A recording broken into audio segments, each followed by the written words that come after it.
It is time for Allan, the food dude, in the house. Allan, how's it going today, man? Man, good morning. Good morning. You guys doing all right? Yeah, I'm hungry, though. I'm going to tell you that right now. I'm going to reach back here and turn on the cameras so people can see us eat. Uh-oh. Well, today we went really simple and easy. Since Jeff looked at me cross-eyed last week for saying the word experiment, we're gonna. Yeah, these look good in the box. Well, go ahead and pop it open here. Let's get our big reveal going. That's the big question.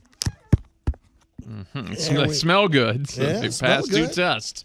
How's this for just a simple little cinnamon crisp? All right. Oh, man, this smells good. I thought you were going to say a cinnamon snail or something like that. Not this week. Not this week. Yeah. So, I got to lull you into a false sense of security. So I like it. Yeah, this one is one of the infamous, just as simple as it gets, is nothing more than a cinnamon muffin, either done on a cookie sheet like a cookie or in a little, in this case, one of the little mini-muffin pans. So, you know, the really big part to any cupcake or muffin is, of course, the crust. It's the good crunchy part. It's the part everybody likes. So the trick is try to make as much crust and as little bread as possible. Keep talking. Very good. Crust. No. I'm on the crust right now. If you could just keep talking, that would help. Just keep talking, no problem. Actually, an amazingly simple recipe. Either you're going to use a mix or it is, nothing more than a couple of cups of all-purpose flour, a couple of teaspoons of your seasoning, in this case, a little cinnamon sugar. So this isn't Allan's made by scratch? This is out of a box? No, this is made by scratch. Oh, good deal. Yeah, but you can use, the pre-mixed stuff and get really good results. You might want to add a little sprinkle of cinnamon or a little sprinkle to it. In this particular case, you guys also got treated with I had a little bit of cream cheese left over at home.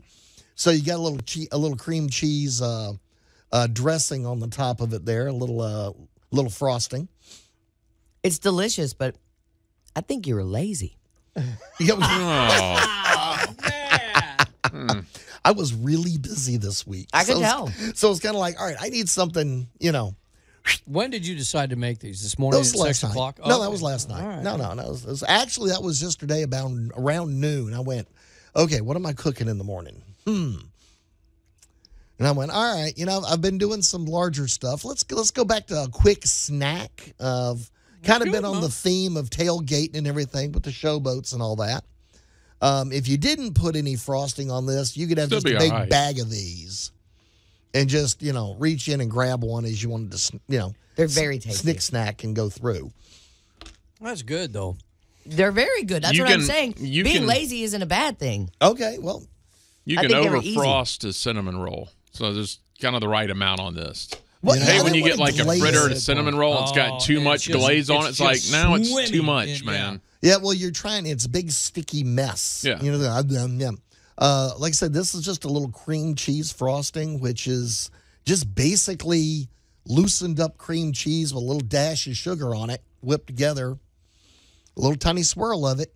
And the real cheat there, for those of you that don't have fancy pastry stuff, stevia. If you've got just you can use any type of sweetener you want. Just use your little Ziploc bag and cut the little corner of it out. Yeah, you can just make you a little extruder real fast. That's like looking at like auto repair videos on YouTube. Then you open the hood, it's a total different world. I mean, you're like, hey, I've seen that on cooking shows. You just snip the little Ziploc bag and then you do it and say, it goes all over the place. How did he just replace the video? How did he just replace that fuel pump in 20 minutes? Yeah. All right, you don't grab it like Ice Pick McGinty from the old wrestling days. Gentle. I'm surprised. Allan, I'm not disappointed. I'm surprised you didn't bring something that's Star Wars themed. Because, Tech Radio, yeah. Well, I was thinking about any of the instant breads, because that's like the big thing they like to do on there. But they're all pretty terrible. What kind of food they serve in that canteen? It's called these cinnamon asteroids. Well, in the canteen. All right, now see here's the difference between Star Wars and Star Trek.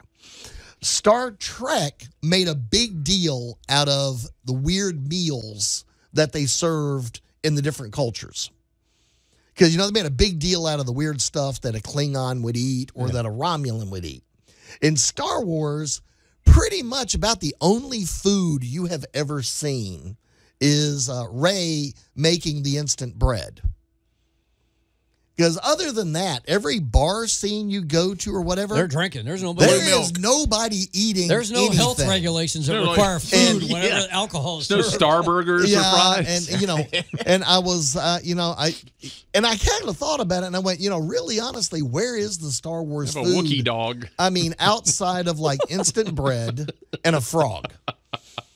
Because I thought the whole Grogu frog thing was kind of out. Jabba the Hutts. Come and get it. Yeah, Jabba the Hutt ate some kind of frog-looking thing, and I was kind of like, all right. Luke drank the blue milk. That's not even food. And you looked at that and went, all right, whose nightmare fuel was that scene?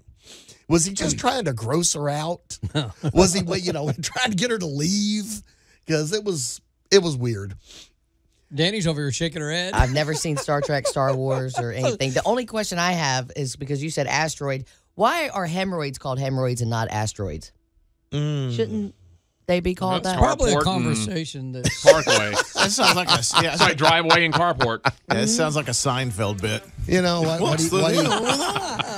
are these people? Yeah, what do they call it? A driveway and a parking lot. Yeah. What do they call it? A freeway. So, Allan, this little recipe is probably pretty simple. It is, like I said, honestly, it's just any little muffin mix you want. You can also do the really crispy variation if you'd like pancakes. You can cinnamon up some pancake mix. You do your little Bisquick thing with the egg and a little milk. There you go. Add a teaspoon or so of cinnamon to it. And again, the trick is you want a thick batter so it forms kind of like a cookie. Because the idea is you want the crust. You're not looking for all that bread. Got it. Looking right for the main event. Delicious. There we go. It's good stuff. Good stuff. Learn more about Allan and all of his food adventures at thecookingtodayshow.com. We'll link that up at newstalk98.com. Coming